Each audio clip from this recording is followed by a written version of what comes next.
Do you have attention deficit disorder and the ability to click 10 times a second while being juiced up on Monster Energy drink? Do you enjoy spending half of your game time being told you're bad by the person that ate dog food during the run? Or do you enjoy watching your teammates with the combined IQ of a bag of fish die in every trap room? If you answered yes to any of these questions, subscribe, or I will steal your anxiety prescription.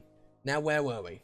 Oh yeah, welcome to Dungeons, my friend. The update, which released in July, which was meant to be the endgame, has instead turned into an ego competition between who can waste the most of their diabetic lifespan on a kid's game. Don't worry about that though, you won't be there yet. You have to start at the beginning.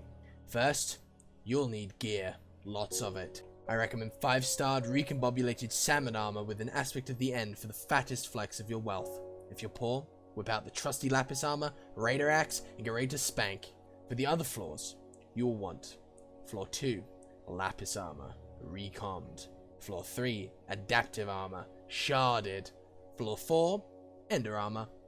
Floor 5, recombobulated ender armor, 3 out of 4 with shadow goggles. Floor 6, no armor because you're a Chad.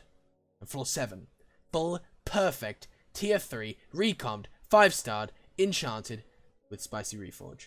For the early runs, your teammates will have a chronic case of brain delay, so make sure to get through these hellhole of a section as quickly as possible. The boss of the first floor is Bonzo, a Ritalin-induced clown that will go into a coma as soon as you tap him on the forehead. You probably won't get the chance to even touch him though, as somebody with a glowing iron sword carrying their 6-year-old cousin who's drooling on the keyboard will one-hit him through both phases. Floor 2's boss is a Discord admin that calls underage girls kitten on Discord. No posting memes in his boss room, or his simps will ban you from the Discord server and get you cancelled on Twitter. Deal with him by game-ending his Discord admins and then game-ending him, finishing him off with a quick slap to the forehead. Floor 3's boss is the emo equivalent of Albert Einstein. This boss has 3 stages which require coordination, teamwork, and 3 doses of your anxiety medication, which, if you didn't subscribe, I've already stolen. The first stage requires you to game end all of the Guardians within 10 seconds. Doesn't sound very difficult, right? Well, when your berserkers die more times than the population of Antarctica, you're going to have quite a problem. By all miracles, you're able to kill all 4 at once. You enter the easiest phase, where the professor becomes a walking bop it. Push him into the water and drown him until he pulls his favorite anime maneuver and powers up into his final form.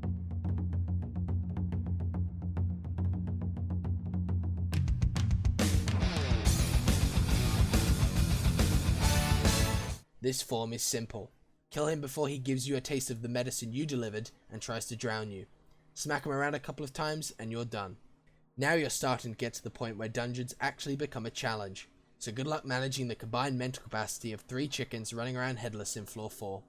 For this boss, you're fighting a ghast called Thorn. Nothing too alarming here, except he'll fill the room with walking food for you to game end. Smash them into submission and he'll spawn a spirit bear.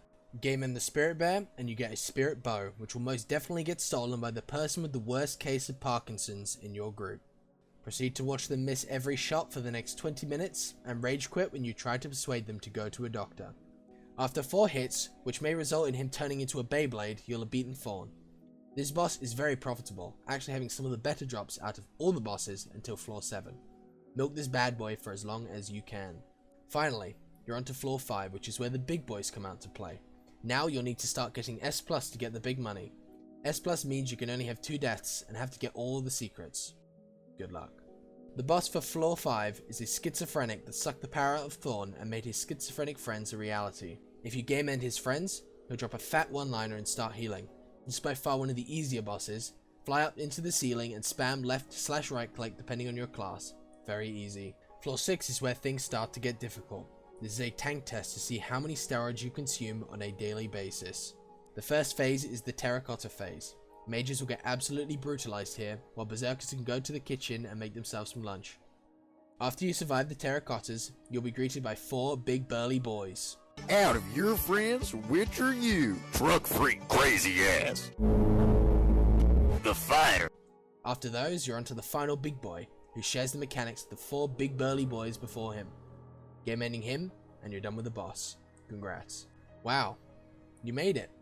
You climb through the filth that is Party Finder, being matched with denty-headed people who die to trap and then disconnect.